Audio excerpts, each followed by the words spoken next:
Bismillahirrahmanirrahim. Assalamualaikum warahmatullahi wabarakatuh. Bagaimana kabarnya hari ini anak-anak? Semoga dalam keadaan sehat walafiat.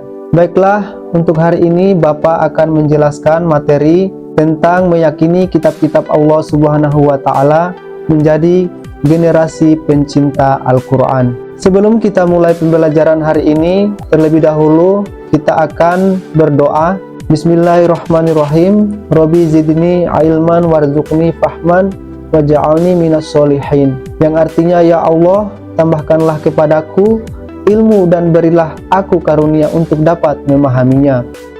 Baiklah, adapun tujuan daripada pembelajaran kita hari ini, yaitu yang pertama, siswa dapat menjelaskan pengertian iman kepada kitab-kitab Allah.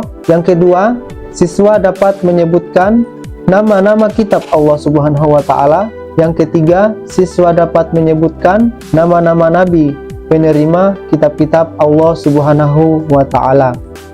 Adapun pengertian daripada iman kepada kitab-kitab Allah Subhanahu wa Ta'ala, yaitu iman kepada kitab-kitab Allah Subhanahu wa Ta'ala adalah membenarkan bahwa Allah Subhanahu wa Ta'ala mempunyai kitab-kitab yang diturunkan kepada para rasulnya. Adapun kitab-kitab yang diturunkan oleh Allah Subhanahu wa Ta'ala, yang pertama, kitab Taurat, yang kedua, kitab Injil, yang ketiga, kitab Zabur, dan yang keempat, kitab Al-Quran. Adapun pengertian daripada kitab Taurat diturunkan oleh Allah Subhanahu wa Ta'ala kepada Nabi Musa alaihissalam. Kitab Taurat diturunkan sebagai pedoman bagi Bani Israel yang kemudian disebut sebagai bangsa Yahudi. Penjelasan yang kedua, kitab Zabur. Kitab Zabur diturunkan oleh Allah Subhanahu wa Ta'ala kepada Nabi Daud yang merupakan salah satu nabi dari Bani Israel.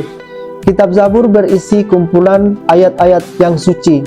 Kitab Zabur terdiri dari 150 surah yang berisi nasihat, puji-pujian, dan kata-kata hikmah. Penjelasan kitab yang ketiga yaitu kitab Injil. Kitab Injil adalah kitab yang diturunkan oleh Allah Subhanahu wa Ta'ala kepada Nabi Isa alaihissalam.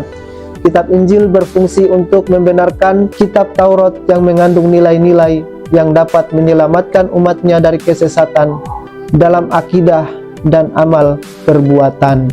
Kitab Injil juga berisi petunjuk dan pengajaran baru. Salah satunya adalah ajaran yang muncul memberitahukan bahwa akan muncul seorang nabi yang mempunyai sifat yang mulia, syariatnya lebih sempurna dan universal atau menyeluruh. Dia adalah nabi penutup dan rasul terakhir, yaitu Nabi Muhammad sallallahu alaihi wasallam. Penjelasan kitab yang terakhir atau kitab keempat adalah Al-Quran. Al-Quran merupakan wahyu Allah Subhanahu wa Ta'ala yang diturunkan kepada Nabi Muhammad sallallahu alaihi wasallam.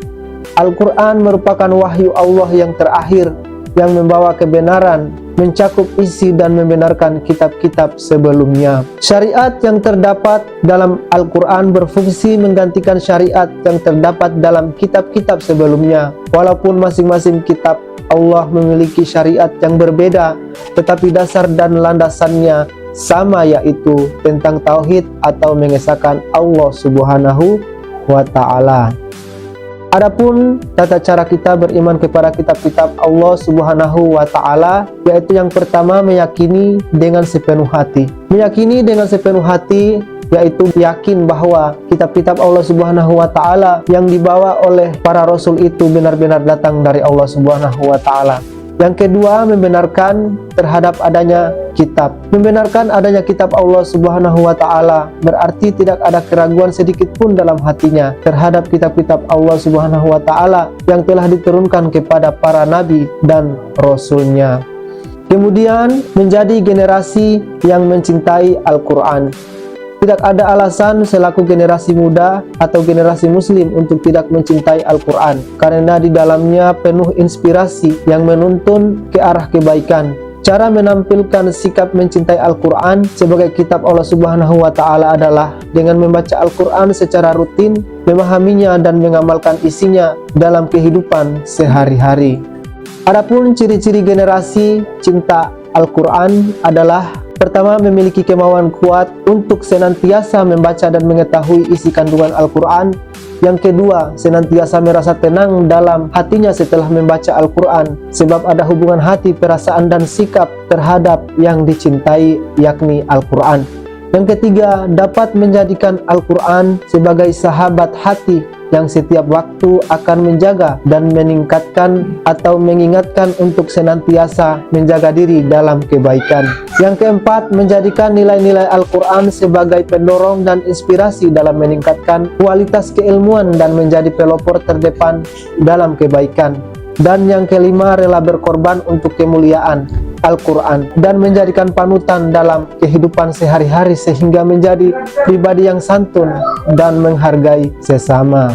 Adapun hikmah beriman kepada kitab-kitab Allah Subhanahu wa Ta'ala ada 3. Yang pertama, mengetahui perhatian dan kasih sayang Allah Subhanahu wa Ta'ala terhadap para hambanya dengan menurunkan kitab kepada umat manusia sebagai petunjuk. Yang kedua, mengetahui syariat dan pedoman hidup yang diperintahkan oleh Allah Subhanahu wa Ta'ala. Dan yang ketiga, hidup menjadi lebih terarah, tidak tersesat dalam menjalaninya. Baiklah anak-anak, itulah penjelasan dari Bapak terkait materi iman kepada kitab-kitab Allah Subhanahu wa Ta'ala menjadi generasi pencinta Al-Quran. Mudah-mudahan apa yang Bapak sampaikan hari ini bisa dimengerti, dan Bapak akhiri dengan ucapan billahi taufiq wal hidayah. Assalamualaikum warahmatullahi wabarakatuh.